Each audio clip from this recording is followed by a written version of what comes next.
কদিন ধরে বাড়িতে একটার পর একটা গ্রসারি প্রোডাক্ট আসছিল, তখনই ধরেছি এই উইকেন্ডে স্পেশাল কিছু তো হচ্ছেই। যা ভাবা তাই কাজ। গত রবিবার ও বানিয়েছিল একটা পাস্তা রেসিপি।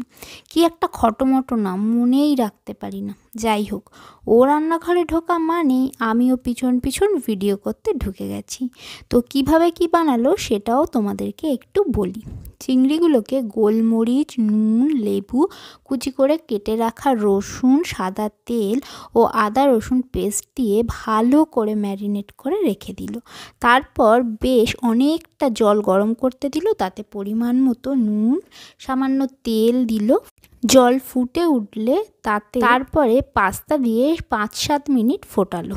এরপর পাস্তাগুলো জল ঝরিয়ে তেল মাখিয়ে রেখে দিল। এরপর অন্য একটা প্যানে বাটার গরম করতে দিল, তাতে চিংড়িগুলোকে হালকা করে ভেজে তুলে রাখলো। এরপর ওই প্যানে আরও খানিকটা বাটার যোগ করে তাতে একে একে রসুন কুচো, বেসন লিভ আর আগে থেকে কেটে রাখা সানড্রায়েড টমেটো দিয়ে বেশ কিছুক্ষণ নাড়াচাড়া করলো। তারপরে তাতে দিল সামান্য নুন, চিনি আর গোলমরিচ গুঁড়ো দিয়ে ভালো করে নাড়াচাড়া করে এরপর এতে আগে থেকে ফাটিয়ে রাখা ক্রিম অ্যাড করলো। সেটাও ভালো করে নাড়াচাড়া করে সামান্য জল দিল। এইভাবে তৈরি করে ফেললো ওই পাস্তা সসটা।